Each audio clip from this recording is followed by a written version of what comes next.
Assalamualaikum warahmatullahi wabarakatuh. Perkenalkan, kami dari kelompok 7 yang akan mempresentasikan hasil kerja kelompok diskusi kami yang membahas tentang Perang Pattimura. Sebelumnya izinkan kami memperkenalkan diri. Kelompok kami beranggotakan 4 orang yang terdiri dari saya sendiri, Syifa Ramadhani Wibowo, selaku moderator pada presentasi kali ini, dan juga ada Iza Syarifatunisa, Naura Salsabila, dan yang terakhir ada Muhammad Emir Pasha. Kami mempunyai 3 bahasan penting. Yang pertama ini terdiri dari latar belakang, kronologi, dan juga tokoh-tokoh Perang Pattimura. Dan kami punya tambahan materi pembahasan, yaitu dampak atau hasil akhir dari peperangan Pattimura ini. Baik, kita masuk ke dalam poin pertama, yaitu latar belakang. Latar belakang dari terjadinya Perang Pattimura ini tidak lain dan tidak bukan karena monopoli perdagangan, hampir sama dengan alasan dari perang-perang wilayah di Indonesia. Selain itu, ada juga karena penindasan Belanda sejak zaman VOC terhadap rakyat Maluku. Seperti yang kita tahu bahwa rakyat Maluku ini beberapa kali melakukan perlawanan terhadap Belanda dengan di bawah kepemimpinan yang berbeda-beda, yaitu di bawah kepemimpinan Kapitan Kaliali, Sultan Jamaluddin, Sultan Nuku, dan juga Kapitan Pattimura, yang dimana empat-empatnya ini gugur di dalam peperangan melawan Belanda. Kemudian karena sifat kritis rakyat Maluku, karena gigihnya rakyat Maluku, makanya terjadilah 4 kali perlawanan terhadap Belanda. Dan juga karena sifat rasa tidak pantang menyerahnya rakyat Maluku untuk mengalahkan Belanda. Kemudian karena diberlakukannya kembali penyerahan wajib dan juga kerja wajib dari Belanda. Nah, penyerahan wajib ini merupakan suatu sistem yang Belanda buat, yaitu di mana rakyat Maluku diharuskan untuk menanam tanaman yang dia wajibkan oleh Belanda. Kemudian hasilnya ini diberikan kepada Belanda, di antara lain itu kopi, ikan asin, teh, dan juga sumber daya alam lainnya yang begitu kaya yang ada di Maluku. Selain itu juga karena pengerahan tenaga kerja untuk menjadi serdadu Belanda.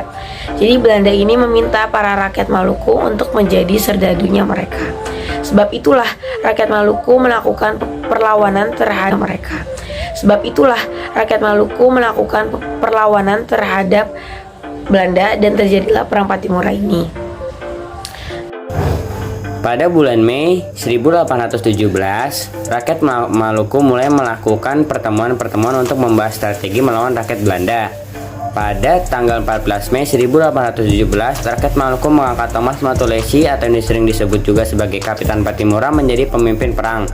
Dan pada tanggal 15 Mei 1817, rakyat Maluku mulai melakukan perlawanan terhadap Belanda yang dipimpin oleh Thomas Matulesi. Pada tanggal 16 Mei 1817, Thomas Matulesi atau Kapitan Pattimura melakukan penyerangan kepada benteng Dorstad, yaitu benteng terkuat milik Belanda pada saat itu di Maluku. Dan pada tanggal 20 Mei 1817, Belanda melakukan penyerangan kembali kepada pasukan Thomas Matulesi atau pasukan Maluku. Dan terjadilah peperangan sampai akhirnya menyebabkan bahwa pemimpin perang Belanda mati tertembak. Nah teman-teman, dari perang ini kita mempunyai tokoh utama yaitu Thomas Matulesi atau Thomas Matulesia, dan biasa kita kenal sebagai Kapitan Pattimura atau Pattimura saja. Beliau lahir di Haria pada tanggal 8 Juni 1783. Beliau adalah tokoh paling penting dalam peperangan ini. Beliau wafat di kota Ambon pada tanggal 16 Desember 1817. Yang kedua ada Antoni Ribuk, yang ketiga ada Johannes Matulesi, yang keempat ada Philip Latumahina, yang kelima ada Said Parita, dan yang terakhir ada Christina Marta Tiau. Marta Christina Tiau adalah seorang gadis dari desa Agugu, Nusa Laut, Maluku Tengah.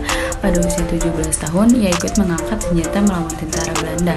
Ayahnya adalah Kapitan Paulus Tiau, seorang kapitan dari negeri Abubu yang membantu Thomas Matulesi dalam Perang Pattimura pada 1817.